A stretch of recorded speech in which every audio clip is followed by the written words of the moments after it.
ওয়ালাইকুম আসসালাম, কেমন আছেন? আল্লাহর রহমতে এই যে ভালোই দেখতে আছে। পাচ্ছি আপনি মানুষের জন্য ধানের আবাদ করেছেন, খুব কষ্ট করেই করছেন। খুব কষ্ট করে করছি আহ, এই জনগণের জন্যই, মানুষের জন্যে মানুষের জন্য, অল বাংলাদেশের জন্য, অন্য রাষ্ট্রের জন্য এই ফসলগুলি ফলাইছেন। ফলাইছি। আহ। আল্লাহ ক্ষমতা দিছে। আল্লাহর ক্ষমতায় এই ফসলগুলি হচ্ছে। তো আপনার আসলে কি চাওয়া পাওয়া কি, যে আসলে মানুষের কাছে ভালোবাসা মানুষের কাছে ভালোবাসা, ভালোবাসা চান, ভালোবাসা অর্থ চাই, সম্পদ কোনো আল্লাহর কিছু কাছে চাইনি, ভালোবাসা চাই। ও 2 তলা 5 তলা চাইনি, কিন্তু আপনারা মানুষের কাছে খাদ্যশস্য সেবা পৌঁছে চাই। দিবেন, এইটুকুই আপনার মনের এইটুকুই আশা, আমাদের মনের আশা।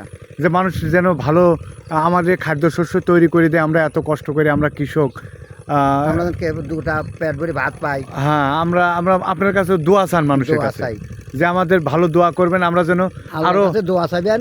হ্যাঁ, আমরা আল্লাহর কাছে দোয়া চাই, আমরা যেন আরো ভালো ফসল জন্মাইতে পারি, ভালো ফসল জন্মাতে পারি, এটা মানুষের সেবা পাই। এইটুকু। এইটুকুই আমাদের কর্তব্য। আসসালামু আলাইকুম।